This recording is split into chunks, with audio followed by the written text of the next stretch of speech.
Oke, cek. Ada suaranya? Aman, aman. Aman. Oke, bismillahirrahmanirrahim. Assalamualaikum warahmatullahi wabarakatuh. Waalaikumsalam warahmatullahi wabarakatuh. Selamat datang ya teman-teman di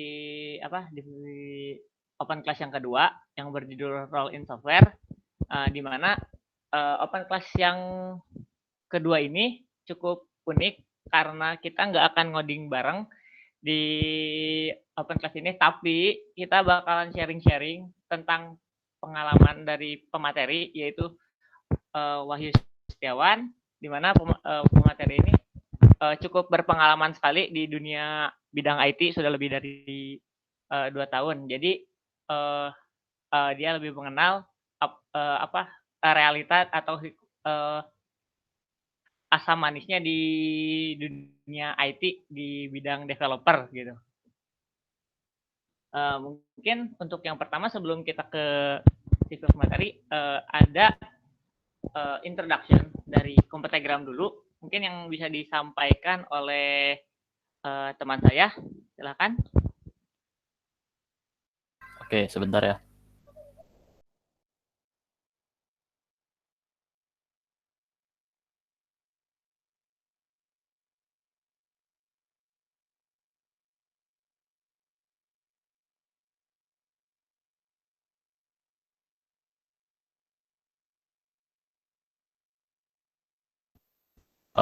Mas Fajar bisa berhenti dulu share screen-nya. Oke, gantian ya.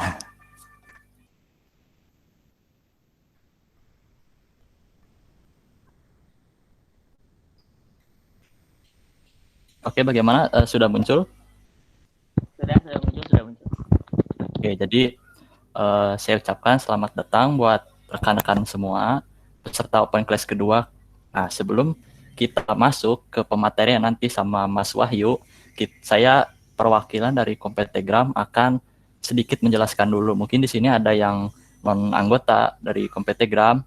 Nah, terus juga kemudian kita juga akan ngejelasin beberapa pengumuman atau istilahnya public service announcement. Karena kan beberapa bulan atau beberapa hari kita jarang update gitu ya di WA, di grup WA-nya. Bahkan kita terakhir meet up saja itu bulan Januari ya, pas ngobar RPL. Baik, kita mulai. Nah, apa sih itu Kompetegram? Nah, Kompetegram itu merupakan komunitas pencinta teknologi pemrograman yang berada di lingkup UPI yang bergerak dalam bidang teknologi pemrograman. Nah, adapun bidang-bidang yang kita cakupi tentu di bidang pemrograman seperti software development, embedded system, artificial intelligence, dan pemrograman lainnya. Meskipun saat ini kita memang condong ke software development karena pengurus kita saat ini memang banyaknya dari RPL, tapi tidak menutup kemungkinan suatu saat kita bisa mencoba ke embedded system karena ada teknik komputer dan juga artificial intelligence, apalagi ada prodi MKB yang baru itu. Nah, kita ini baru sejak 2020, hampir 1 tahun ya, kalau tidak salah kita ini diresmikan Juni atau Juli. Nah, saat ini kita dipimpin oleh Ardi Hilalitsna. Nah, tadi yang jadi MC tadi. Nah, beliau adalah ketua Kompetegram. Nah, ternyata di tahun 2021, alhamdulillah kita mendapat kesempatan lagi untuk bekerja sama, berkolaborasi dengan Hima RPL. Namun sedikit berbeda dari tahun sebelumnya. Mungkin kalau di tahun sebelumnya kita berkolaborasi di bawah divisi minat dan bakat. Namun karena ada perubahan kabinet, kita sekarang berkolaborasi atau bekerja sama dengan Departemen Pengembangan Diri. Namun tentu itu tidak menjadi masalah bagi kita. Nah, ini sedikit review atau insight beberapa kegiatan yang telah kita lalui. Mungkin kalau ada yang ingat, kita pernah ngadain First Meet di tanggal 14 November 2020. Terus juga ini kita ngadain open class pertama waktu itu tentang coding. Kita live coding langsung waktu itu bahasa C++ tentang dasar pemrograman, tepatnya 28 November 2020. Kemudian juga kita telah ngadain coding challenge season 1 dari bulan November sampai Februari terakhir. Dan yang terakhir ini yang bisa dibilang sangat besar eventnya karena kita bekerja sama dengan program studi rekayasa perangkat lunak, yaitu di bidang di event Ngobar RPL. Ini pesertanya bahkan mencakup tidak hanya di UPI Cibiru saja, kita sampai PMIPA dan FPTK. Nah, rencana kegiatan ke depan yang insya Allah akan kita lakukan di 2021 ya. Yang pertama itu open class, tapi open class ini tentu akan ada perubahan dari sebelumnya. Kita melihat pengalaman kemarin, sepertinya open class ini kita perlu dibagi dua. Ada yang open class langsung dan juga open class non langsung. Yang dimana open class langsung itu seperti saat ini, dimana nanti tentu bentuknya sepertinya lebih cocoknya itu tentang sharing ataupun teori. Kita rencananya ya ngadainnya itu 1 bulan sekali. Meskipun kemarin kita bulan Februari nggak ngadain ya, kelewat. Nah, biasa melalui Zoom, Gmeet, atau MS Teams. Tapi ini sifatnya kondisional untuk platformnya. Kemudian kita juga untuk non langsung biasanya kita akan live coding. Bukan live coding siapa ya, tentang coding maksudnya. Bisa lewat YouTube atau modul, dan yang unik dan yang sedang trending yaitu Mac dan GitHub. Jadi kita buat repo, nah nanti repo kita di fork, nanti ada semacam tugas dan lain-lain. Nah itu sedang trending sih di GitHub. Nah tentu kita juga open bagi para anggota ataupun non-anggota yang mau menjadi pemateri dengan syarat sukarela tentunya. Nah tapi misalnya kalau ribet gitu ngurusin masalah non-teknis, itu tentu akan kita urus. Misalnya masalah slide, masalah video, ntar kita akan bantu dari Kompetegram. Kemudian rencana kedua yaitu kita akan ngadain coding challenge season 2. Juga ini akan ada perubahan dari sebelumnya. Melihat dari season pertama, peserta yang dominan itu rata-rata yang sudah mahir, serta ada bahasa satu yang overpower itu. Nah harapannya nanti di season 2 bisa lebih terbuka. Jadi semua anggota maupun pemula atau yang sudah mahir bisa mengikuti. Dan juga kita akan lebih menstabilkan, atau kalau istilah di gamingnya itu nerf, bahasa pemrograman yang cenderung overpower. Kemudian juga nanti akan ada pembagian divisi, ini kemungkinan utamanya. Jadi ada divisi pemula dan divisi mahir, supaya tidak ada kesenjangan. Dan yang terakhir, adanya perubahan konsep juga sangat memungkinkan. Misalnya mungkin kemarin tuh baru ada usulan itu kita ngebuat OOP dari UML, tapi itu kan harus dipertimbangkan lagi. Nah, terus rencana lagi yang ketiga yaitu kita bakal ngadain proyek non-profit. Proyeknya apa? Yaitu kita akan memodifikasi atau migrasi ataupun membuat website Kompetegram yang baru. Karena kalau rekan-rekan semua lihat, website Kompetegram kita itu bisa dibilang masih jelek gitu. Kita masih statis dan juga di hosting di GitHub. Nah, bakal seperti apa sih? Nah, tentunya karena kita teknologi, kita harus inginnya modern gitu. Mungkin kita bisa coba nanti simulasi proyek pada kenyataannya gitu. Misalnya lewat siklus SDLC, dari planning, analisis, designing, sampai nanti kita maintenance-nya. Dan tentu kita juga mungkin bisa nyoba gitu teknologi yang sesuai perkembangan zaman kayak cloud native web apps. Tentu kan ada cloud-nya, ada VPS-nya. Tapi itu semua tentu harus ada tim-timnya. Ini kita harus kaji ulang lagi karena belum tentu pengurus kita atau yang anggota kita yang ada kondisinya saat ini memahami perkembangan teknologi saat ini. Nah, semoga ini dapat tercapai. Tetap stay tune aja. Kalau saya kasih spoiler, kayaknya nanti akan ada konsultasi lah tentang proyek ini. Kemudian, ini yang terakhir, yaitu rencana kegiatan ke depan. Dan yang ini, yang utama dan yang terpenting bagi pengurus kami, yaitu membuka pengurus non-teknis. Karena melihat kebutuhan dan kepadatan jadwal para pengurus, kami membutuhkan bantuan secara sukarela. Nah, apa yang dibutuhkan? Yang pertama tentu niat dan komitmen. Dan yang kedua ini yang paling penting, karena kita sifatnya non-teknis, ini pengurusnya, coding itu tidak perlu gitu. Bahkan kalian nggak bisa ngoding juga nggak apa-apa kalau misalnya mau join pengurus non-teknis. Nah, karena tentu pengurus non-teknis itu biasanya sikap tanggung jawabnya ada dan inisiatif. Dan juga bisa membagi waktu karena mungkin di sini ada yang ikut beberapa organisasi atau UKM. Nah, itu kan perlu membagi waktu dengan baik biar tidak saling bertabrakan. Juga dengan perkuliahan.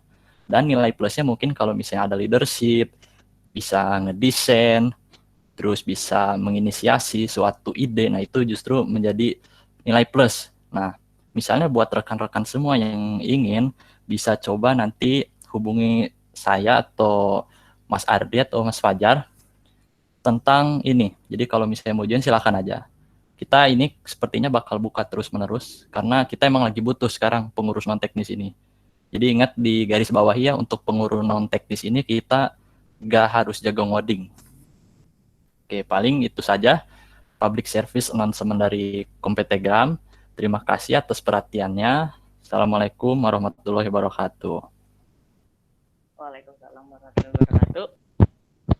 Baik, mungkin untuk yang sekarang kita mulai panggil aja, tapi izinkan sebelumnya saya untuk membacakan CV dari pemateri.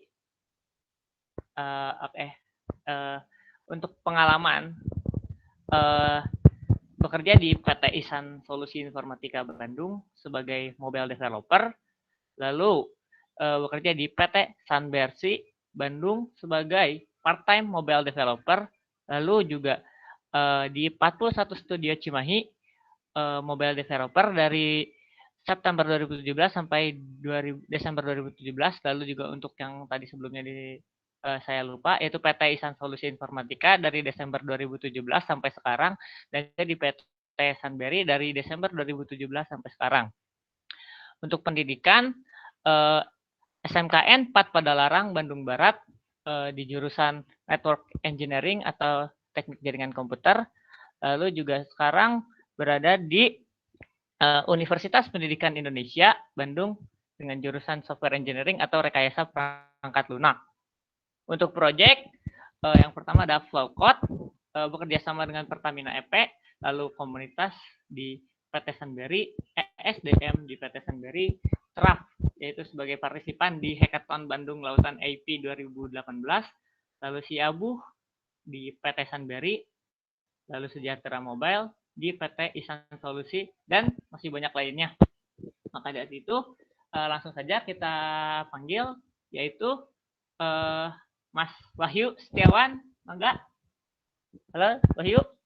Halo. Ada. Silahkan mangga, langsung share screen aja lah.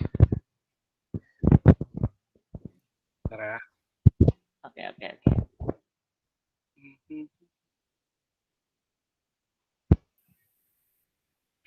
Udah ada, Dik? Udah. Oke. Ya, mungkin sebelumnya saya memperkenalkan diri lagi sendiri gitu. Ya, nama lengkap saya Wahyu Setiawan. Saya semester 4 di RPL UPI Cibiru. Nah, untuk kerja saya dari, ya tadi udah disebutin ya, dari 2017 sampai sekarang. Nah, selain sebagai part-time mobile developer juga sebenarnya saya tuh Nah, saya juga ini ngajar di Sunbercode. Mungkin ada yang tahu Sunbercode di sini di Instagram. Tapi itu hanya untuk beberapa kelas aja. Kalau misalnya saya lagi pengen ngajar gitu, ngajuin diri gitu. Dan itu nggak minta dibayar juga. Kadang ya kalau dibayar cuma gratis sukarela lah gitu. Itu mungkin kalau misalnya pengalaman yang lainnya. Nah, sekarang dari sini saya mau ngejelasin soal role in software. Dalam kesempatan kali ini bisa dibilang saya bakal ngejelasin realita dari develop software, dari pengembangan perangkat lunak gitu. Ya. Yang pertama ini IT sebagai support. Nah, ini kalian boleh setuju atau enggak sama saya pribadi gitu. Ini pertama ada pendapat dari Ataran, teknologi informasi dapat didefinisikan sebagai kemampuan yang ditawarkan kepada organisasi melalui komputer, perangkat lunak, dan telekomunikasi untuk mengirim data, informasi serta pengetahuan kepada individu dan proses. Lalu ada juga selain itu yang lebih baru lagi, teknologi informasi dapat didefinisikan sebagai penerapan alat-alat teknologi informasi dan komunikasi termasuk jaringan komputer, perangkat lunak, dan perangkat keras melalui prasyarat sebuah koneksi internet gitu, dari internet. Nah, mungkin ini pendapat dari saya juga. Jadi saya dapat cerita dari teman kantor saya, salah satu CEO saya sekarang ini. pernah bilang bahwa software itu hanya sebagai pendukung gitu. Maksudnya kayak gini, sebagai support tuh dalam artian bahwa IT ini menyelesaikan masalah-masalah umum yang ada di realitanya gitu. Contohnya kayak gini, adanya e-commerce itu untuk menyelesaikan masalah dari jual beli gitu. Jadi orang bisa di mana aja belinya, nggak usah secara langsung nyari gitu. Karena lewat dari HP juga bisa kelar kan buat buat mencari mau beli barang gitu. Nah, itu salah satunya. Nah, untuk misalnya ada lagi sosial media gitu. Sosial media itu masalah utamanya itu bukan di IT-nya tapi di komunikasinya gitu. Makanya saya bilang IT sebagai support gitu. Ada atau enggak adanya IT, komunikasi jual beli itu bakal tetap jalan gitu. Jadi kalau misalnya teman-teman di sini apa sangat tertarik sama IT, mungkin nggak cuma IT aja nanti kalau udah masuk ke dalam perusahaan tuh mungkin belajar dari belajar sesuatu yang lain gitu. Jadi misalnya kayak proses bisnis sebuah bank atau proses bisnis dari pendidikan kayak gitu nih kayak gimana gitu. Nah, untuk saya pribadi PT Ihsan Solusi ini bekerja di bidang finansial syariah banking. Jadi kita itu menyelesaikan masalah-masalah yang ada di bank-bank syariah gitu. Itu untuk profilnya. Untuk saya pribadi sih pernah untuk kantor sendiri pernah udah nge-solve udah melayani beberapa bank di Indonesia juga, yaitu kayak BCA, Bank Muamalat, terus apa lagi ya, Panin Bank Syariah mungkin yang tahu, atau Bank Mega Syariah. Nah, untuk tahun 2020 ini sih itu belum ada di CV juga sebenarnya. Jadi saya juga terlibat dalam proyek yang ada di PT Pos Indonesia gitu. Nah, untuk kayak misalnya yang waktu bantuan sosial kemarin salah satunya itu gitu. Lalu lanjut. Nah, ini role in software. Kenapa saya milih role in software? Karena saya ingat dari game aja gitu. Kalau ada yang pernah main Dota mungkin satu tim tuh ada 5 role kan, misalnya ada pos 1 sampai 5 gitu. Yang ada mid, carry, offlane, support atau sama hard support gitu. Kalau mungkin yang main Dota mungkin tahu gitu.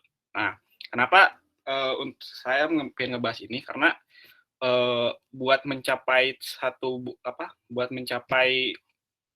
project itu nggak bisa aja sendiri, cuma mungkin lama dan kayak kurang powerful gitu. Nah, lebih baik adanya tim gitu, satu tim yang bersedia buat menyelesaikan proyeknya gitu, maksudnya kayak gitu. Nah, dari sini software dapat didefinisikan sebagai program komputer yang berfungsi ini definisi software sendiri. Lalu menurut KBBI, role atau peranan memiliki arti bagian yang dimainkan gitu. Ya, menurut saya tadi gitu. Nah ini dari yang tadi, maka harus berkontribusi satu sama lain. Jadi saling membutuhkan gitu satu sama lain buat mencapai tujuan yang sama gitu. Kayak Bhinneka Tunggal Ika lah gitu. Nah, ini saya ngambil satu contoh dari beberapa software arsitektur yang udah ada gitu. Nah, ini adalah layered arsitektur. Jadi, ini ada kursornya nggak, Bi? Ada. Nah, jadi ada 1, 2, 3, 4. Ada 4 layer gitu dalam satu APK. Ini ibaratnya kita mau buat satu project lah ya. Ada 4 layer. Nah, ada presentation layer, di mana presentation layer ini identik dengan yang namanya tampilan gitu. Misalnya kalian buka browser, buka Facebook atau buka apa gitu, nah itu itu namanya presentation layer gitu. Lalu ada juga business layer. Nah, business layer ini sebenarnya ini bisa menyambung sama bisa ada di presentation layer atau di persistent layer. Nah, lalu ada nih saya jelasin dulu persistent layer-nya. Nah, persistent layer sama database layer mungkin. Karena ini tuh ada dalam beberapa sumber bisa dijadiin satu gitu, persistent atau database layer. Makanya saya juga mikirnya jadiin satu aja. Nah, ini tuh ibaratkan kalau orang tuh kayak orang yang di backstage-nya. Kalau misalnya kalian datang ke konser gitu, pasti ada orang di backstage-nya gitu yang nge-support dari penampilan satu band misalnya kayak gitu. Nah, ini persisten sama database layer. Jadi orang yang ada di belakang gitu, di belakang dari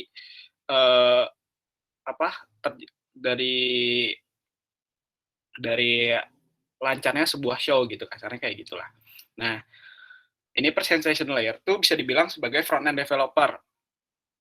Presentation layer itu bisa dibilang sebagai front-end developer. Nah, lalu front-end developer itu apa aja sih gitu. Nah, front-end itu sebenarnya apa yang ada di apa yang dilihat sama user itu namanya front-end gitu. Misalnya ada web, aplikasi mobile atau game atau desktop atau IoT mungkin. Nah, itulah apa yang dilihat dari sama user itu sendiri gitu. Jadi ini itu yang namanya presentation layer. Nah, itu tuh ada yang ngebuatnya tuh namanya front end developer gitu. Nah, terus ada ini business layer. Nah, business layer ini bisa melekat sama presentation layer atau persistent layer. Maksudnya kayak gini.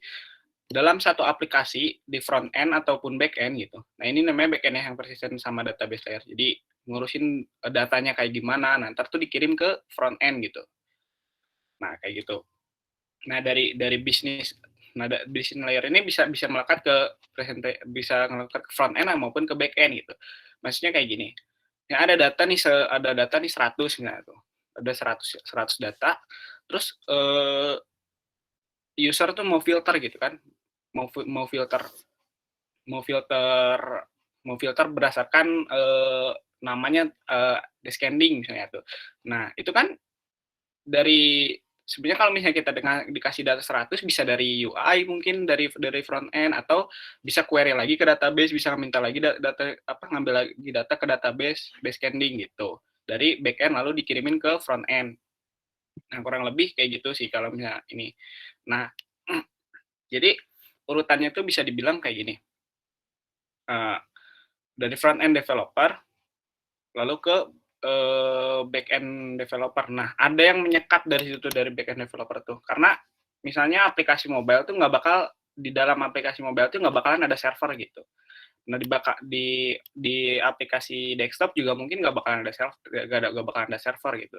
Beda kalau misalnya HTML tuh web gitu, maksudnya web tuh bisa jadi satu aplikasi gede gitu, jadi satu. Nah, itu bisa mungkin terjadi.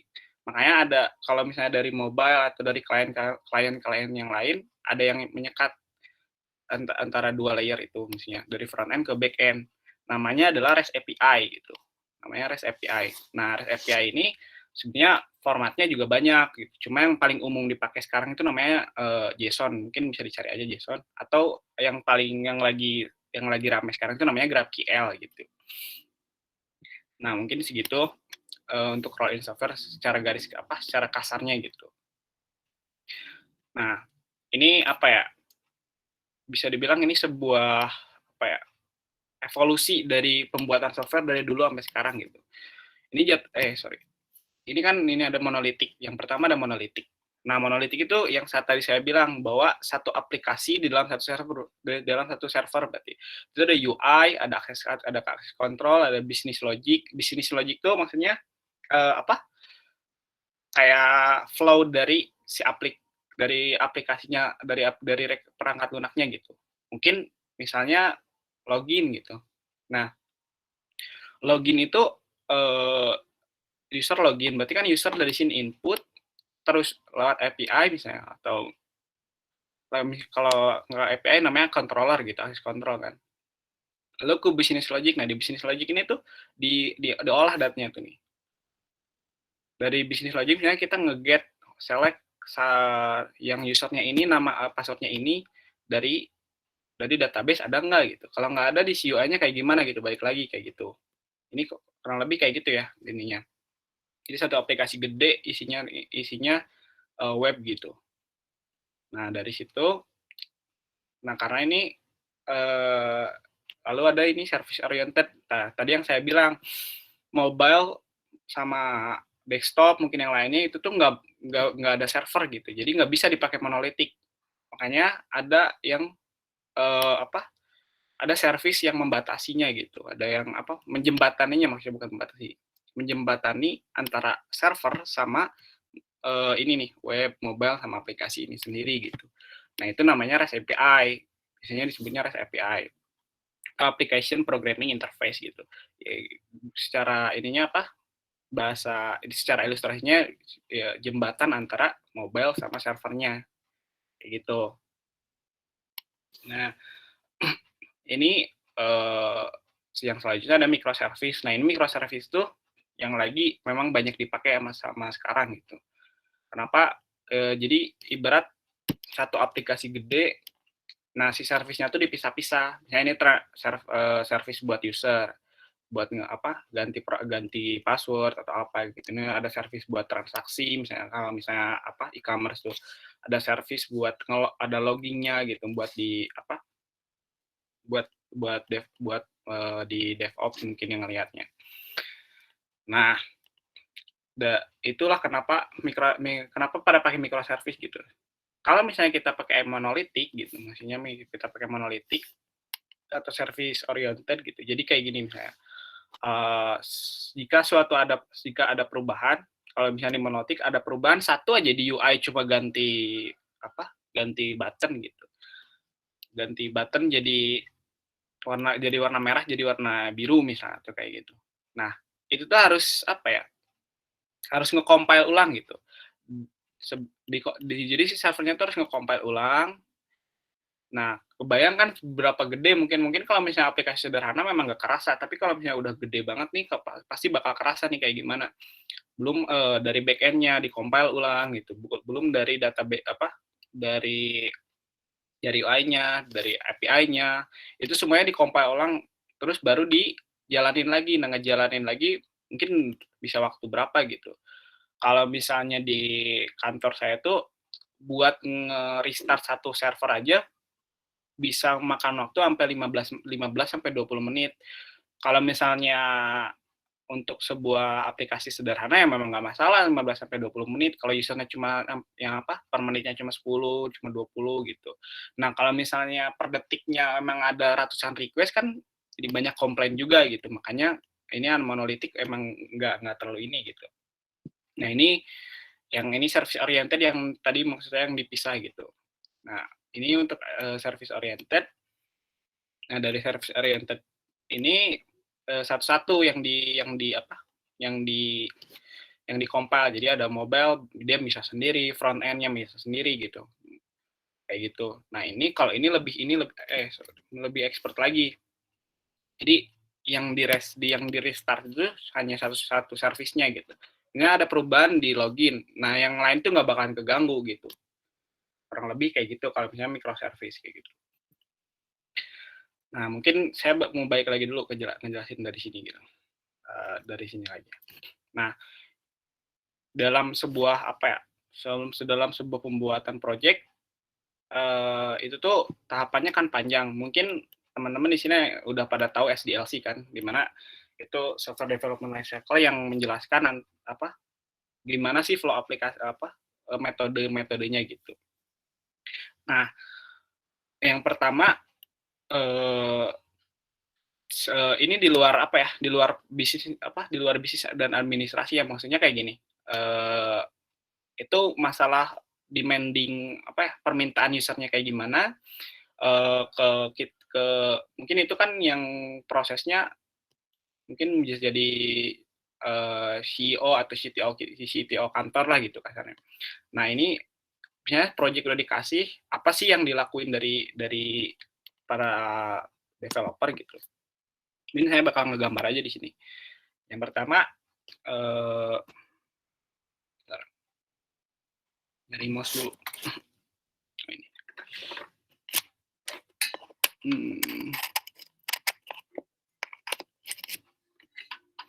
Nah, yang pertama akan pasti namanya kan, sorry. Yang pertama itu pertama pasti ngedesain dulu kan, ngasih tahu nih, desainnya tuh kayak gimana nih aplikasinya tuh, flow-nya tuh. Nah, itu bakalan dikerjain sama namanya sistem analis. Ini SY aja ya, sistem analis gitu. Sistem, ya udah nggak apa SY aja lah. SY. Nah, sistem analis itu yang bakalan bikin diagram yang mungkin teman-teman belajar kan dari pengantar RPL sampai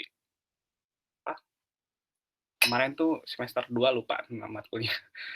Jadi itu jadi sistem analis ini yang bikin diagramnya gitu. Diagram buat siapa sih gitu, buat back end sama front end gitu, buat developernya gitu. Nah, itu bakalan ngasih ke FE sama itu bakalan jadi sama FE gitu. BE. Nah, lalu dari B ini sistem analis sudah ngasih diagram ke front end gitu. Nah, itu maksudnya diagramnya tuh cuman gambaran kasarnya ini flow-nya tuh kayak gini gitu. Nah, buat front end sendiri dia bakalan di-provide sama namanya desainer UI UX designer gitu. Jadi gimana ya gambarnya ya? Ini pakai pen aja. Nah, jadi bakalan ada UI, UX designer gitu. Nah, ini tuh dia yang ngurus sama tampilannya. Jadi misalnya nih bikin Figma-nya gitu, desain si aplikasinya kayak gimana gitu, bentukannya, dia ngasih icon-nya kayak gimana buat di home kayak gitu. Nah, itu di provide-nya sama orang UI UX gitu. Nah, buat back-end sendiri, sebenarnya back-end ini nggak harus sampai ngedeploy ke server gitu. Back-end itu dia cuma ngoding aja nih. Dia dikasih diagram sama back-end, sama sistem analis. Nah, dia bakalan bikin si datanya tuh si database-nya kayak gimana, mungkin terus si aplikasinya tuh kayak gimana. Nah, gimana ngasih ke front end data ke front end-nya. Nah, ini dua orang tuh bakalan kerja sama gitu. FE sama BE itu front end sama back end tuh bakalan banyak komunikasi gitu. Dengan front end back end ngasih data kayak gini. Terus juga front end-nya bilang mending diubah jadi kayak gini aja. Terus jadi kayak mereka tuh berunding gitu kayak gitu. Itu mungkin buat ntar di aplikasinya kayak gimana. Tapi secara garis besar memang yang ngoding front end sama back end ya mungkin bakalan mereka yang ini yang agak lama, bukan agak lama ya. Poinnya tuh ada di mereka gitu. Karena kalau nggak ada mereka berdua nggak bakalan jalan gitu si aplikasinya kayak gitu. Oke, lanjut kayak yang tadi. Jadi back end itu ada yang ngedeploy si aplikasi back end-nya sendiri gitu. Kan udah kita tahu jadi back end tuh yang ada di servernya gitu. Yang di server tuh kayak apa sih yang ada di server itu gitu. Nah, si back end ini yang tanggung jawab gitu, yang ngoding server tuh. Nah, dia tuh yang ngedeploy itu namanya DevOps namanya.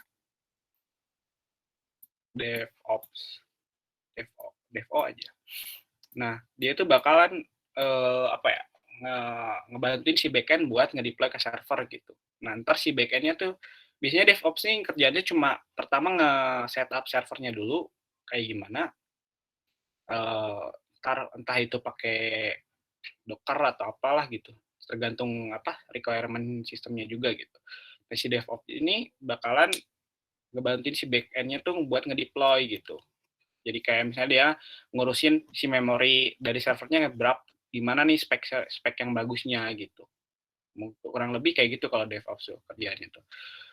Dia bakalan banyak ngotak-ngatik server lah gitu, banyak ngotak-ngatik server gitu. Nah, mungkin itu gambaran garis besar. Nah, setelah ini misalnya aplikasi udah beres, nah kan baru ada yang namanya tester atau QA ntar. Setelah ini ada tester atau QA gitu. Nah, mereka itu yang nyari-nyari bug biasanya tuh, dan kualitinya tuh kayak gimana gitu. Nah, sebenarnya ini kan sistem analis, UI UX, DevOps.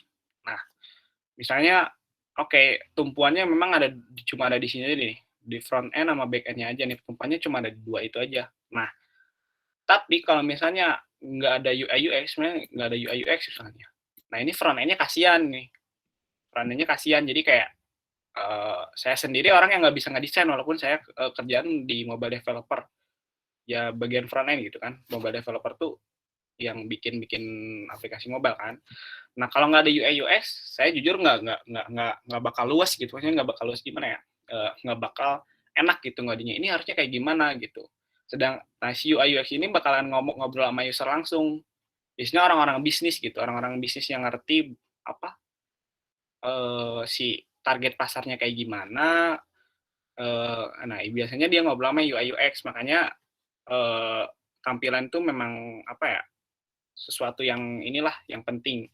Karena dari user tuh, mereka tuh kan memangnya selalu pengennya bagus gitu, dan sesuai sama keinginan user gitu, kayak gitu. Makanya UI UX ini sangat penting gitu.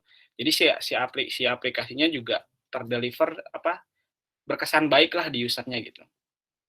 Nah, ini untuk DevOps, nah sebenarnya bisa aja kita cuma nge-deploy sendiri gitu, apa si backend-nya tuh. Saya juga pernah, bikin nge-deploy satu aplikasi backend sendiri, saya juga pernah gitu. Cuman yang jadi masalah adalah saya tuh nggak tahu ini servernya kayak gimana gitu. Saya juga ya asal klik-klik aja juga jadi gitu. Tapi saya nggak tahu yang idealnya tuh kayak gimana buat apa, buat buat aplikasi sekecil ini idealnya tuh kayak gimana gitu. Kan nggak tahu, biasanya orang DevOps yang lebih tahu gitu. Nah, si usernya tuh biasanya dari banknya aja, dari kliennya ada berapa request per satu kali ini gitu. Mungkin kalau misalnya 5 sampai 10 kan, nggak terlalu ini ya, nggak terlalu apa, cuma 5 request kan nggak terlalu apa ya, nggak terlalu berdampak lah gitu. Milih yang paling rendah juga bisa gitu. Tapi kalau misalnya yang aplikasinya kayak udah Tokopedia, Gojek, nah itu emang perlu dipertimbangin tuh server kayak gimana, yang per detiknya aja bisa sampai ribuan request gitu, request ke servernya. Makanya ini DevOps sangat penting juga gitu. Nah, ini untuk sistem analis. Nah, sistem analis ini dia biasanya selain bikin diagram flow buat aplikasinya gitu, buat satu projectnya gitu. Yaitu yang bikin dokumentasinya juga buat klien gitu. Dan orang yang bisa dibilang orang yang tahu ngerti bisnisnya juga salah satunya sistem analis gitu, ngerti bisnis dari sebuah aplikasi. Nah, justru yang nggak tahu bisnisnya tuh biasanya ini developer ini gitu, karena terlalu sibuk ngoding atau gimana gitu, nggak ngerti.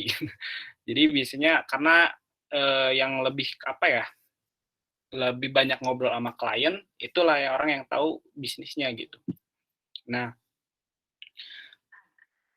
tapi saya sendiri kalau misalnya saya bikin aplikasi, saya tahu proses bisnisnya kayak gimana gitu. Karena saya yang nanya, saya yang pengen cari tahu sendiri gitu. Jadi mungkin buat teman-teman yang emang mau fokus di IT, misalnya gini deh, saya pengen ngoding, tapi malas belajar hal lain. Nah itu kayak enggak banget, karena ya udah saya bilang tadi kan dari awal, kalau misalnya IT itu sebagai support gitu. Jadi mau nggak mau kita harus belajar ilmu lainnya gitu. Kayak gitu misal ya apapun gitu, kayak misal kalau di kantor, kalau di saya kan saya pribadi sih ke financial banking finansial kan. Jadi saya tahu proses dari sebuah mobile banking itu kayak gimana, dia nge-request-nya tuh kayak gimana, ke servernya tuh. Kebalikannya tuh kayak gimana, saya tahu gitu. Karena saya udah 3 tahun, udah jalan 4 tahun juga mungkin sekarang buat kerja tuh. Jadi kayak udah tahulah ruang lingkupnya dari proses bisnisnya. Tapi selain itu saya juga nggak cuma ngerjain aplikasi banking aja, mobile banking itu, tapi ada juga aplikasi yang lain. Nah, tapi saya juga secara mandiri saya nanya gitu, biar saya tahu apa yang diinginkan user tuh, kayak gitu. Oke, lanjut mungkin ke bagian teknologi yang sering dipakai sekarang gitu. Nah, ini front end web teknologi. Mungkin ini adalah yang salah satunya React. Sebenarnya saya sendiri base-nya dari React ini sendiri. Nah, AngularJS itu sebenarnya AngularJS itu yang pertama datang ya. AngularJS itu dia dari Google. Tapi karena beberapa alasan yang Google-nya nggak bisa juga, Google-nya nggak ini juga, karena Angular tuh update-nya cepat banget waktu itu tuh kalau nggak salah. Akhirnya banyak ditinggalin, terus muncullah dua ini nih, React sama Vue.js. React sama Vue.js. Nah, itu yang lagi hype sampai sekarang gitu. Nah, ini Svelte itu tuh saya juga kurang tahu maksudnya intinya tuh kayak gimana, filosofinya kayak gimana. Saya juga dengar ini tuh dari Tokopedia. Katanya Tokopedia tuh pakai Svelte ini gitu. Lanjut. Nah, selain yang tadi React.js, AngularJS, Vue.js, Svelte, ini semuanya JavaScript ya. Empat-empatnya ini JavaScript. Lalu ada PWA dan WebAssembly gitu. Nah, ini salah satu teknologi yang dibilang bakal menggantikan web yang ada zaman sekarang gitu. Nah, kalau yang saya cari tahu kemarin gitu, nah bahwa PWA sama WebAssembly ini adalah pengembangan dari 4 framework ini gitu. 4 framework ini. Jadi dia nggak bakalan matiin JavaScript, nggak bakalan matiin JavaScript, tapi dia bakal berjalan bareng sama JavaScript sendiri gitu. Dari 4 ini gitu. Nah, kalau misalnya teman-teman bingung kita mau pilih framework apa gitu. Nah, itu tuh sebenarnya tergantung sesuai kebutuhan aja gitu. Maksudnya kayak gini. Buat aplikasi sederhana, misalnya cuma ada dashboard, dan itu juga kayak nggak terlalu penting banget gitu. Saya saranin nggak perlu pakai framework front end kayak gini gitu. Saya saranin nggak usah gitu. Tapi kalau misalnya memang usernya penggunanya memang selalu rewel gitu, bisa dibilang selalu rewel, dan sama waktu tuh maksudnya gini, time is money lah gitu, misalnya setiap detiknya tuh ada uang yang masuknya tuh gitu. Makanya ini 4 ini boleh dicoba nih gitu. Nah, ini React sendiri dari Facebook gitu. Jadi kalau misalnya kalian buka Facebook di web itu yang pakai React belakangnya tuh, front end webnya tuh. Angular sendiri ya banyak lah ya, dari YouTube, dari Google Drive, semua hampir semua service Google kalau nggak salah pakai Angular. Vue.js ini yang ininya Alibaba, ini dari Cina gitu. Tapi ini kalau nggak salah tuh Vue.js tuh stars terbanyak kalau nggak salah di GitHub. Nah, ini PWA, maksudnya ini PWA nih. Sekarang kita masuk aja ke PWA. Progressive Web Application. Nah, apa sih PWA itu? PWA itu, karena ini kan pengembangan dari 4 yang tadi ya, bisa dibilang gini, sadar gak sadar, PWA ini bisa dibilang kayak kalian buka web, itu kita pertama buka web Tokopedia soalnya yang pakai PWA kan. Nah, Tokopedia ini pertama kali buka itu pasti agak lama, tapi berikutnya tuh pasti bakalan cepet dari ngeload front end-nya. Mungkin malah bisa offline kayaknya kalau nggak salah Tokopedia tuh offline, waktu nggak ada internet terus buka Tokopedia kalau nggak salah bisa. Nah, inilah progres PWA tuh. PWA itu bisa dibilang satu web aplikasi di-download ke browser kita gitu. PWA tuh kayak gitu. Nah, ini WebAssembly, ini juga baru masih rumor sih, tapi memang udah ada di shipping di browser yang sekarang. WebAssembly ini base-nya C++ kalau nggak salah. Base-nya C++, dan ini juga ngedukung 4 framework tadi gitu. Nah, kadang-kadang ini bakalan ngegantiin teknologi web yang sekarang gitu. Jadi yang 4 ini tuh bakalan didukung sama WebAssembly sendiri gitu. Nah, sekarang langsung kita masuk ke backend web teknologi. Jadi ada kalau misalnya orang yang sering ngoding JavaScript kayak saya misalnya, saya kan di JavaScript, saya Node.js. Node.js itu apa ya? Bisa dibilang kayak server side-nya lah gitu. Dan sadar nggak sadar di browser kalian itu ada Node.js-nya gitu, di Chrome, di Mozilla, di Firefox, di Internet Explorer, di Safari mungkin. Itu ada Node.js-nya gitu. Jadi kalian bisa ngoding JavaScript di situ. Nah, ini framework dari backend-nya adalah Express.js. Salah satunya Express.js gitu. Sebenarnya banyak sih, ada Features.js yang buat WebSocket, atau apa ya, Nest.js, Adonis.js, banyak sebenarnya dari Node.js ini. Banyak banget gitu. Jadi tapi saya ngambil satu aja karena memang ini yang paling umum digunain gitu. Lalu ada ke PHP. Nah, PHP ini sebenarnya bisa dibilang PHP ini malah mulai ditinggalin sekarang tuh. Karena apa ya? User orang yang pakai internet itu makin banyak, dan PHP itu kalau nggak salah RPS-nya terlalu kecil kalau nggak salah. Jadi kayak nggak cocok aja buat dipakai buat aplikasi yang gede gitu, PHP ini. Tapi ini jadi bahasa yang 6 tahun lalu gitu. Ya, 6 tahun lalu lah. Laravel tuh PHP itu yang paling banyak dipakai gitu di mana-mana. Makanya dan ini apa ya, bisa dibilang kalau nggak salah paling sering dipakai itu yang pertama deh, Laravel. Nah, Laravel ini ya itu sekarang memang udah mulai ditinggalin, tapi nggak menutup kemungkinan tetap ada gitu, tetap dipakai, karena buat project-project yang yang simple dan nggak terlalu banyak, PHP ini memang sangat cocok gitu. Apalagi Laravel tuh kayak framework yang kalau kita baru nge-start project-nya aja dia udah ada banyak gitu, udah ada front end-nya, udah ada back end-nya gitu, udah disediain lah gitu, udah enak gitu Laravel, udah package manajernya juga banyak gitu kalau nggak salah Laravel. Lalu masuk ke Golang. Nah, ini Golang tuh bahasa pemrograman yang lagi booming, lagi hype 3 tahun terakhir. Golang juga dibuat sama Google. Nah, uniknya di Golang ini nggak ada kelas gitu. Kalau misalnya kalian ngoding C++, Java, itu ada kelas kan, ada kelas A, extends B gitu kan. Ini di Golang ini nggak ada. Unik ini. Terus semua dibuat oleh kita sendiri gitu. Jadi kalau kita ngoding Golang tuh yang disediain cuma kosong aja gitu. Sesuatu yang kosong dan nggak ada apa-apanya gitu.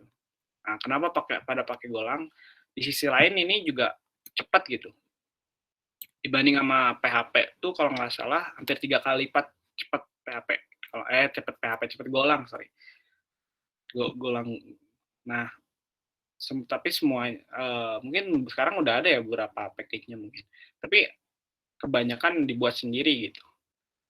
Semuanya gitu, kayak misal controllernya, kayak kita ngoding memang udah ngoding manual aja dari awal semuanya gitu, nggak ada boilerplate atau template-nya, nggak ada gitu. Nah, berikutnya ada Python, yang ini Django. Nah, Python ini sebenarnya bisa dibilang bahasa pemrograman yang paling masuk di mana-mana. Dia bisa ada di web, yaitu backend kan, bisa ada di IoT, di machine learning, di AI juga bisa bikin AI pakai Python karena saking cepatnya nih Python. Dan kebetulan perusahaan saya juga pakainya Python gitu. Cuma framework-nya buatan sendiri, bukan framework open source gitu. Jadi orang kantor saya yang buat si framework Python ini gitu. Lalu ada Flex juga, ya ini cukup lama sih, maksudnya Python tuh senior tapi bahasa pemrograman yang udah lama kayak PHP gitu, tapi dia masih hidup sampai sekarang karena saking dibutuhkannya ini Python tuh gitu. Lalu ini ada yang mungkin baru dengar, Ruby on Rails atau Ruby. Nah, itu di 41 Studio sebelumnya. Saya di 41 Studio itu kebanyakan pada pakai Ruby. Tapi Ruby ini dipakainya sama banyak ya, nggak cuma ini. Airbnb pakai Ruby juga, GitHub juga pakai Ruby gitu. Terus apalagi yang pakai Ruby ya? Bukalapak dulu pakai Ruby on Rails juga gitu. Kalaupun sekarang udah kalau katanya udah di-migrate ke Golang gitu. Ini Java Spring, ini kayak Python juga nih Java tuh. Ya bahasa pemrograman senior tapi masih hidup sampai sekarang gitu. Masih banyak itu permintaannya. Nah, lo mungkin masuk ke keahlian saya sendiri gitu. Jadi ada ini framework-nya itu ada Java, Kotlin, Objective-C sama Swift gitu. Ya. Jadi sebenarnya dari mobile developer itu ada dua tipe bahasa pemrograman gitu. Bahasa yang memang khususnya ini Android native. Nah, ini cuma bisa di Android aja, dan ini iOS native, ini cuma di iOS aja gitu. iOS itu maksudnya iPhone gitu. Nah, lalu ada yang di multi platform gitu. Multi platform itu maksudnya bisa keduanya, bisa Android, bisa iOS. Ini yang salah satunya dari React Native. Ini perkembangan dari React.js itu sendiri gitu. Yang buatnya juga Facebook. Ini Facebook yang buatnya. Facebook. Nah, ada Flutter. Flutter itu baru 2 tahunan lah. Yang buatnya Google.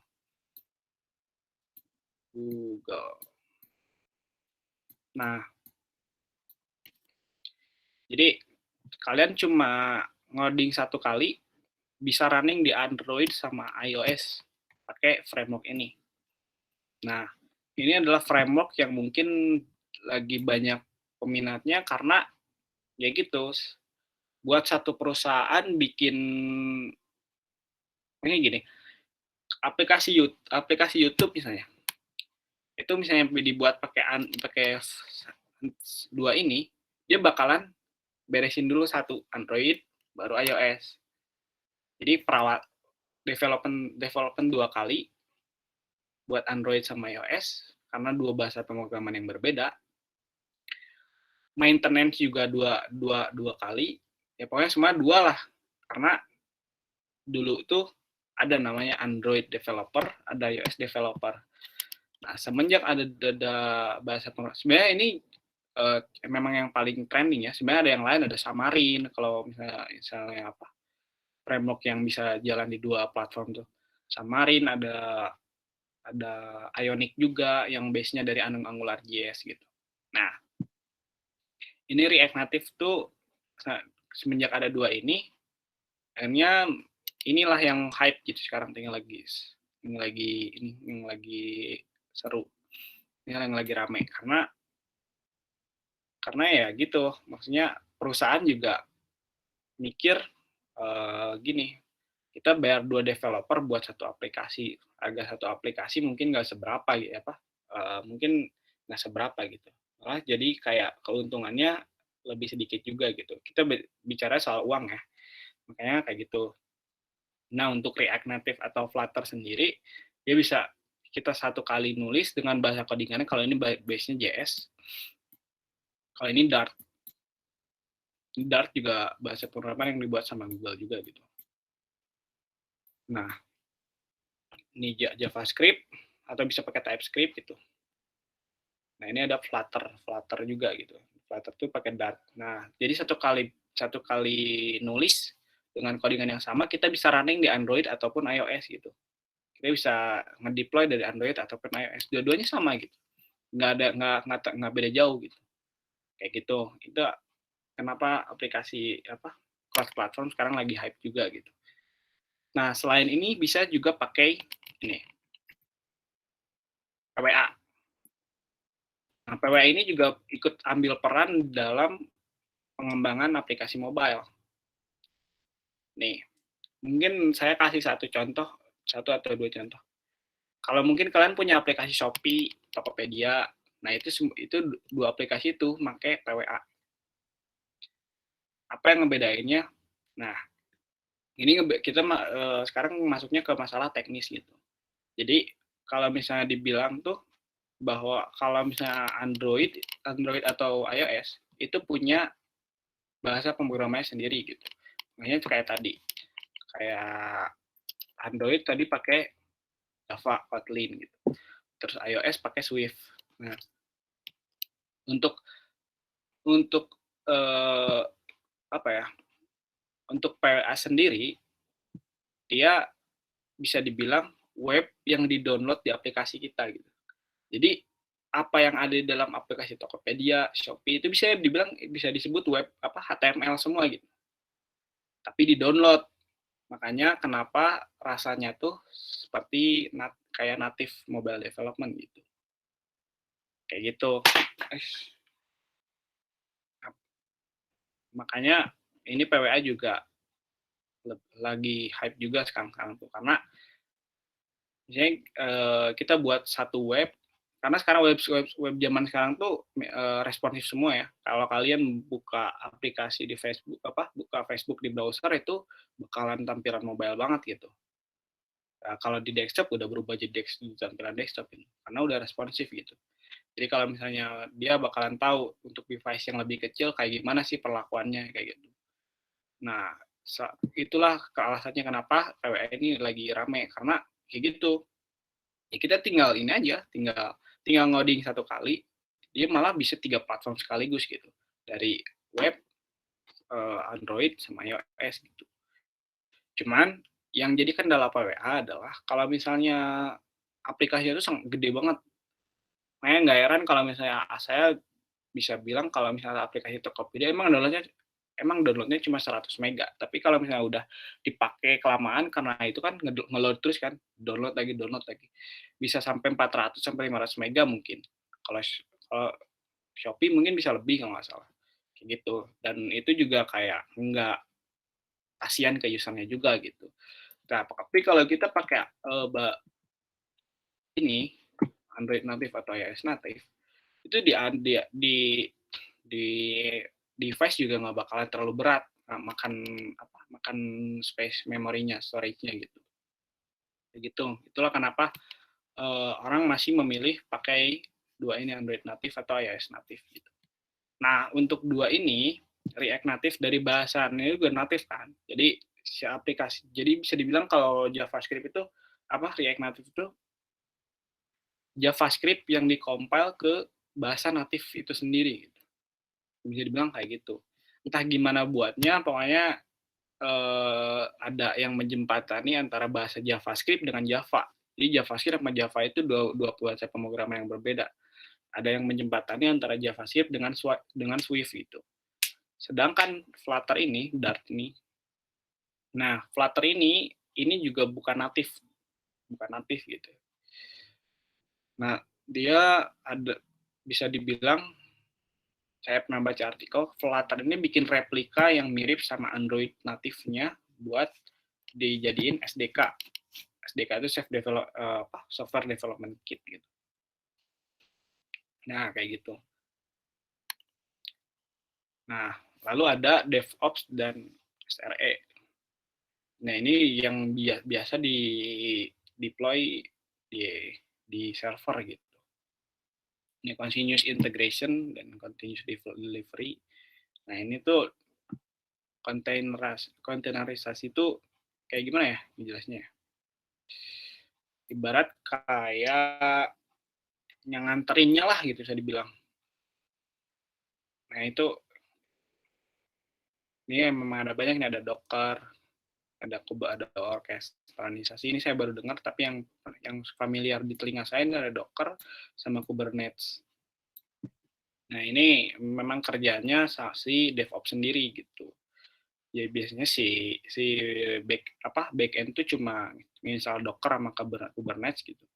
Nah, kalau ada apa-apa misalnya dia bakalan ke DevOps gitu. Saya sendiri juga belum terlalu ngerti sih soal DevOps ini kayak gimana gitu. Karena saya juga belum pernah belajar. Karena belajar mainan DevOps itu mahal gitu kalau bisa dibilang.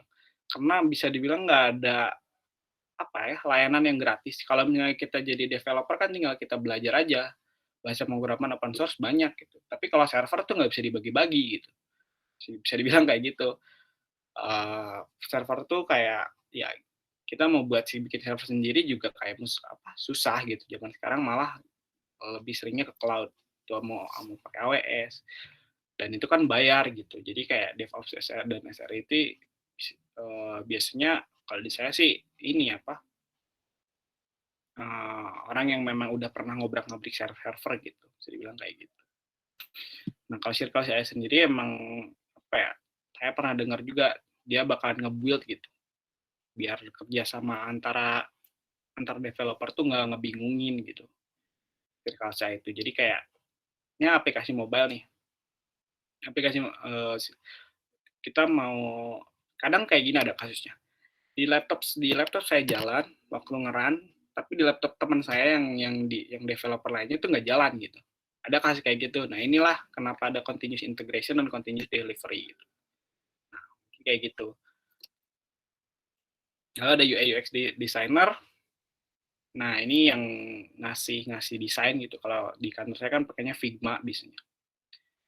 Nah, ntar dibuat ke front end gitu. Ini banyak sih ada kalau toolsnya ya ada Figma, ada Canva bisa, pakai Adobe XD juga bisa kayak gitu. Nah, ini untuk data sendiri ya, ini untuk database-nya mau pakai apa sih gitu. Ada SQL, ada MySQL, ada Postgre, mungkin ada Oracle, ada MySQL Server, ada Aurora SQL juga dari AWS. Atau bahasa pemrograman database yang tipikalnya NoSQL gitu. Atau ada MongoDB, Firebase, dan Redis gitu. Redis itu kalau nggak salah buat cache di servernya kalau nggak salah. Nah, mungkin kalau misal saya sendiri, ya ini mah ini. Kalau kalian belajar satu MySQL misalnya, ini 70-80% sintaks sama PostgreSQL, MySQL Server, sama Oracle itu sama. Nah, itu NoSQL SQL gitu. Ada standarisasi bahasanya gitu. Standar query language kan SQL tuh. Standar query language. Sedangkan NoSQL, misalnya saya bisa MongoDB, terus saya mau belajar Firebase, itu dua hal yang berbeda. Karena sintaksnya udah beda lagi gitu. Itu bedanya SQL sama NoSQL. Di sisi lain juga ada, kalau SQL itu bisa relasi, kalau ini dia nge-insert sendiri gitu. Jadi, membuat aplikasi sederhana, mungkin ini bisa dicoba gitu. Yang nggak banyak relasinya, ya pakai NoSQL. Tapi kalau misalnya banyak relasinya, pakai SQL gitu. Nah, bentar, sebelum ini presentasi saya, mungkin ada yang nanya kenapa nggak ada desktop-nya gitu. Nah, ini ya yang bisa dibilang mungkin ini sedikit kontroversial juga dari saya gitu. Karena zaman sekarang itu apa-apa di web, dikit-dikit pakai buka web gitu. Semuanya tuh dialihkan ke web gitu. Malah Figma aja sekarang bisa dibuka di web kan. Walaupun memang masih ada aplikasi desktop-nya gitu. Kayak misalnya Microsoft Word sekarang udah ada Google Docs. Ada kalau misalnya Microsoft 365 tuh memang di Microsoft-nya udah ada itu. Word versi web ya. Word, terus ada Excel kayak spreadsheet. Sekarang apa-apa tuh sekarang tuh di web gitu. Jadi kayak desktop sekarang udah mulai ditinggalin karena ya kayak gitu. Karena malas lah orang colok-colok flash disk buat ngirim data kan nggak banget gitu. Tapi kalau misalnya kita web tinggal ngakses juga langsung otomatis gitu. Bisa dibilang kayak gitu. Nah, adanya PWA juga bisa dibilang gara-gara adanya PWA sih bisa ngebuat bahwa kalau misalnya aplikasi desktop tuh kurang diminati sekarang gitu. Jadi kalau misalnya ada aplikasi project yang aplikasi desktop tuh sekarang jarang kalau bisa dibilang. Mungkin ada yang pernah ngoding desktop pakai Java. Nah, itu juga kayak udah saya nggak bakal nyaranin itu gitu. Walaupun walaupun bisa ngoding desktop pakai Java, tapi itu nggak disarankan karena buat saya bukan buat saya kayak Java itu memang untuk urusan front end lambat sih, bisa dibilang kayak gitu. Kalau Java itu untuk urusan desktop lambat, emang sangat lambat banget dan nggak tahu nih dibawa kemana gitu yang desktop. Ada mungkin kalau mau saya saran mungkin pakai VB.NET. VB.NET itu lebih baik daripada pakai Java gitu. Oke, terima kasih. Mungkin ada pertanyaan. Oke, hatur nuhun sebelumnya Mas Wahyu. Sok mangga yang mau ada pertanyaan boleh di chat atau enggak buka mic ya. Ya mungkin saya sambil nunggu saya sendiri punya pertanyaan nih. Apa ya? Mungkin yang ini deh, yang gampang kayak framework front end sama back end yang mudah dipelajari apa nih menurut Wahyu aja lah gitu. Yang mudah dipelajari ya. Kalau saya sendiri, saya pernah React.js pernah. Ini kalau pernah dipelajari, mas semuanya juga pernah dipelajari mungkin. Tapi kalau misalnya buat bisa secara lancar gitu, itu salah satunya React.js kalau front end, kalau back end Node.js pernah. Terus apa lagi ya? Node.js, Laravel juga sempat dulu, cuma sekarang udah enggak. .NET pernah. .NET C# gitu, C#, terus apa lagi ya? Mungkin segitu sih kalau misalnya ini mah. Berarti React.js untuk front end-nya ya? Flutter juga sekarang kan lagi Flutter. Iya, Flutter juga. Monggo, ada pertanyaan lain mungkin dari itu? Dari para teman-teman yang lain? Kalau enggak mungkin nanya sekali lagi deh. Yang ini pengalaman kerja. Agak general juga sih pertanyaannya, kayak kendala apa yang biasanya ada nih di bidang IT gitu. Kan biasanya kendala suka ada tuh kalau kerja sama tim. Nah biasanya yang udah udah ketemu gitu selama 4 tahun bekerja apa tuh? Kalau boleh tahu.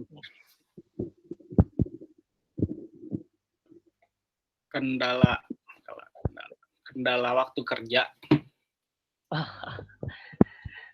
Kendala waktu kerja, kenapa? Karena itu. Mungkin kalau masalah mah ya biasalah masalah kayak antar developer kayak misalnya gini. Mending ini pakai third party ini aja gitu. Yang A, tapi saya nyaranin pakai yang B gitu. Terus saya ada saking ribut-ributnya gitu. Kayak gitu. Paling kalau ini. Terus kadang ada yang memang ya kayak gini, ada yang support saya buat ngerjain tampilan gitu. Terus nggak sesuai keinginan, terus diomongin gitu-gitu aja sih, paling kayak drama-drama kecil lah. Masalah kecil yang ada di internal ya kayak. Cuma internal. Justru kalau misalnya developer kalau nggak nemu masalah tuh nggak mungkin, pasti ada masalah. Pasti error gitu maksudnya. Iya. Gimana teman-teman yang lain udah ada pertanyaan belum?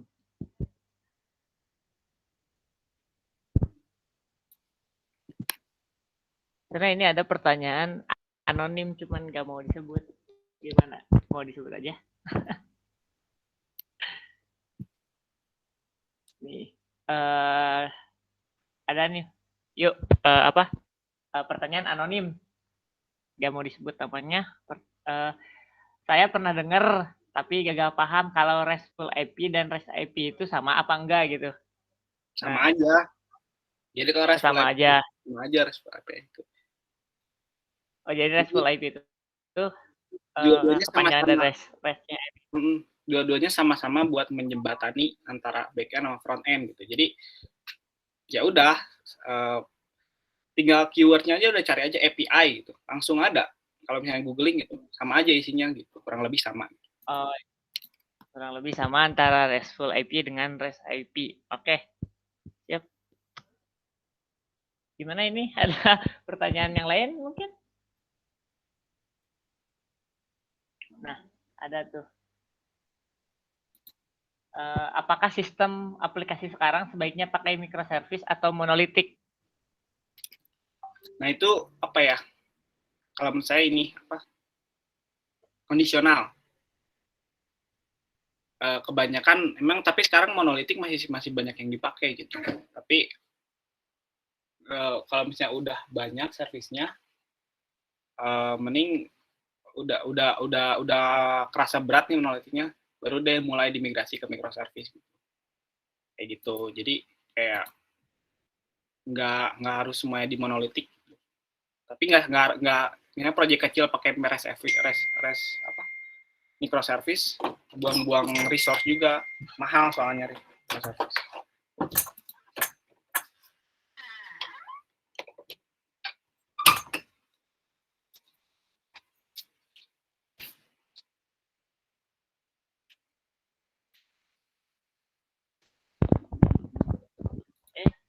Gimana? Ada pertanyaan yang lain mungkin lanjutan?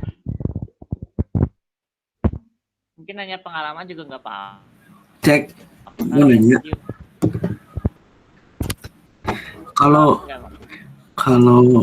Kalau misalnya dalam udah dunia pekerjaan gitu ya, kayak metode waterfall, terus yang kayak gitu, suka dipakai enggak ya? Nah itu tuh metode waterfall gitu kan apa ya, bisa dibilang kayak flow pembuatan aplikasinya kan, maksudnya misalnya kayak gini, kalau waterfall kan biasanya dari kita development dulu nih, baru sampai klien gitu dikasih kayak gitu kan. Itu tuh sadar nggak sadar juga kita pakai gitu. Kalau misalnya lagi mepet banget sama apa ya, sama deadline, baru pakai rapid gitu, yang terus kita develop per fitur, testing langsung, kalau bug benerin langsung. Nggak, itu sadar nggak sadar sebenarnya dipakai gitu, kayak gitu. Nah kalau misalnya sistem analis, mungkin mereka orang yang lebih tahu metodenya kayak gimana gitu, karena saya developer ya, mungkin saya juga secara nggak sadar gitu, malah sadarnya tuh waktu kuliah ini gitu.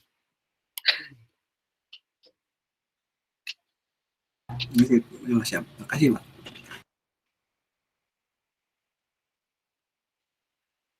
Oke, ada lagi nggak yang mau nanya gitu? Cara mungkin teori-teori di kuliah gitu kan, apakah semuanya dipakai mungkin di kerjaan gitu?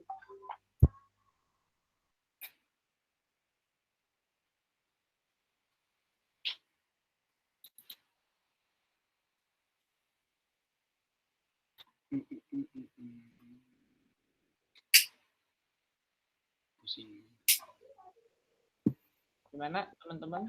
Ada yang mau nanya lagi nggak?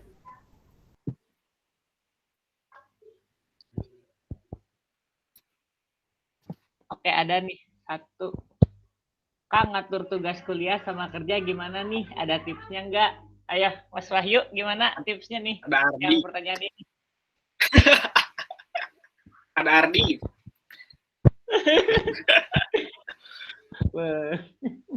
Kalau saya gimana ya? Saya tipe orang yang apa ya? Yang lebih mepet, lebih seru gitu. Jadi kalau saya nugas tuh nggak pernah lama, maksudnya kayak gini. Cuma apa ya?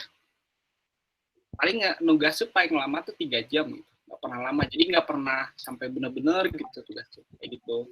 Tapi kalau misalnya pembagian waktunya, nah kebetulan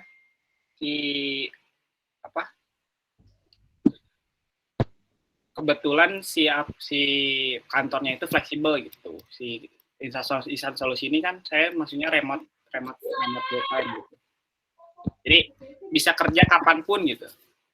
Nggak kenal waktu. Jadi saya bisa bagi-bagi waktu nih. Oh, waktunya kuliah, terus habis kuliah baru lanjut kerja lagi gitu ya. Karena saking fleksibelnya gitu. Jadi yang penting project beres aja. Yang penting kayak gitu. Malah milih liburnya juga bebas gitu. Cuma kalau memang lagi buta, lagi harus standby ya harus standby, nggak mau gitu. Itu aja sih. Makanya banyak, malah bisa dibilang kalau lagi nggak ada project, kosongnya lebih banyak daripada ini. Daripada kerjanya lebih banyak kosongnya gitu. Kalau misalnya lagi cuma maintenance biasanya kayak gitu.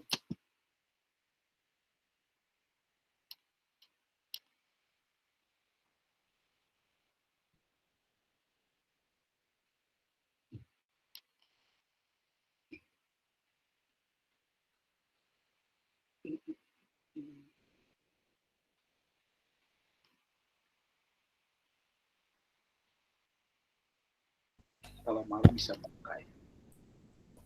Mau bertanya dong Mas Wahyu. Berusaha. Ya, jadi gini, kan Mas Wahyu teh kan di bidang React Native ya, pengembangannya ya.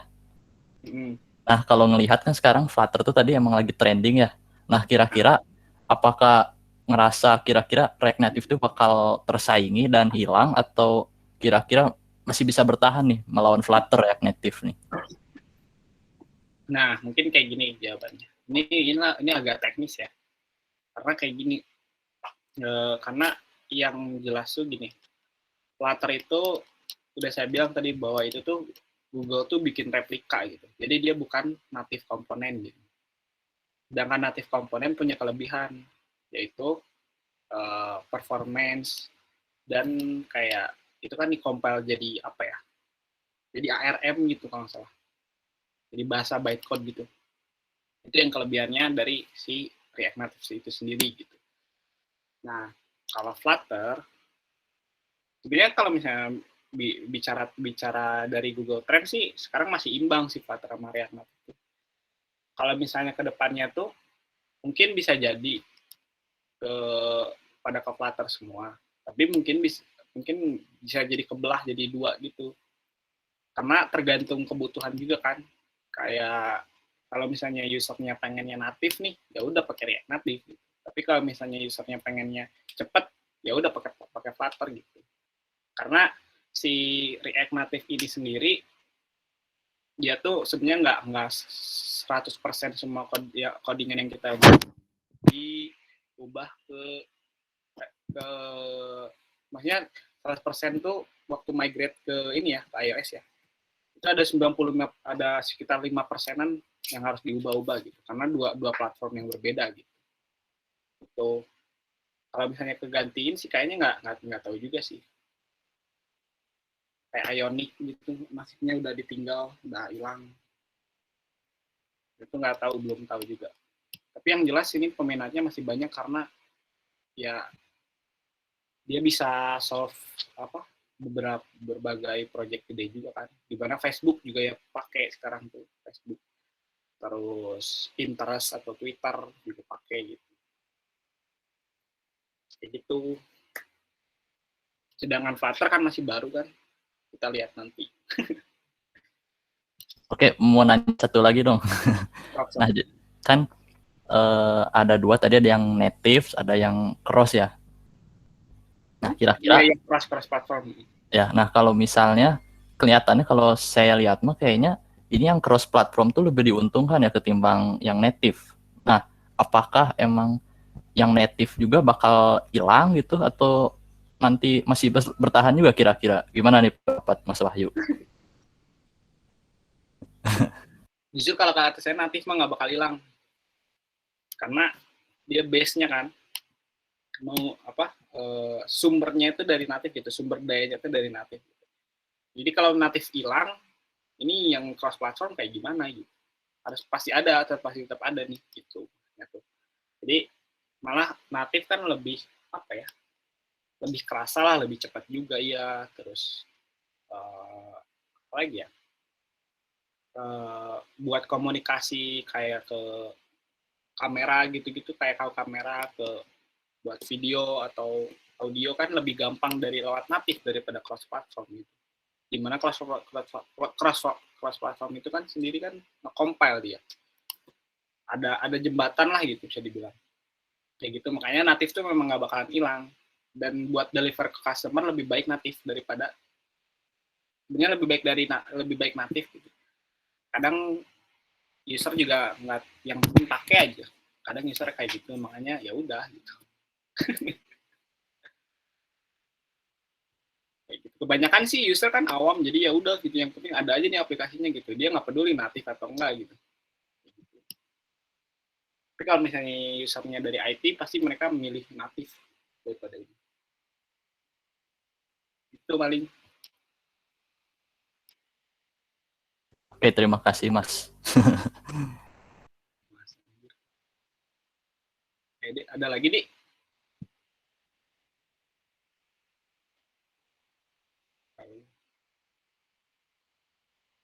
Internet nih.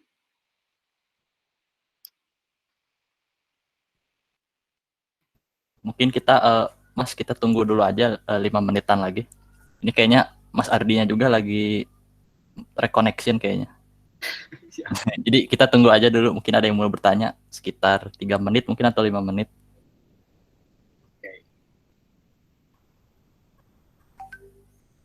Cek.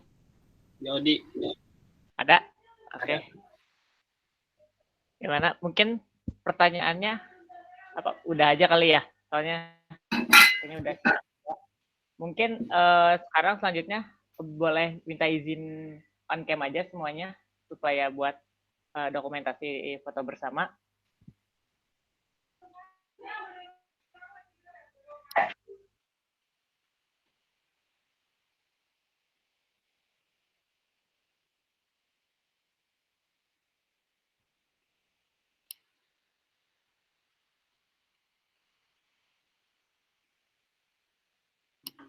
Gimana, Fajar?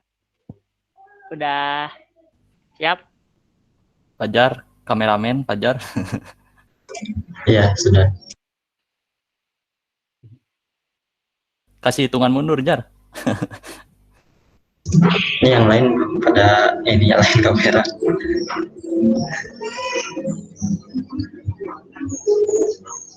Ayolah kita langsung aja kayaknya. 1, 2, 3. Oke, udah. Oke. Terima kasih Fajar. Mungkin untuk open class yang kedua cukup sekian ya. Mungkin bila ada pertanyaan lainnya yang ingin disampaikan ke Wahyu ataupun ke kami terima gitu untuk waktunya. Untuk nanti akan dikirimkan. Mungkin jika pertanyaannya menuju ke Wahyu nanti akan dijawab dan dikirim kembali. Mungkin untuk selebihnya terima kasih untuk selebihnya dari Allah dan kekurangannya mungkin dari kami untuk penyelenggaraan open class yang kedua ini.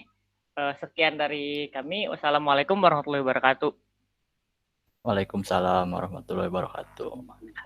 Terima kasih buat semuanya yang telah datang. Terima kasih ya buat semuanya yang udah datang di open class yang kedua.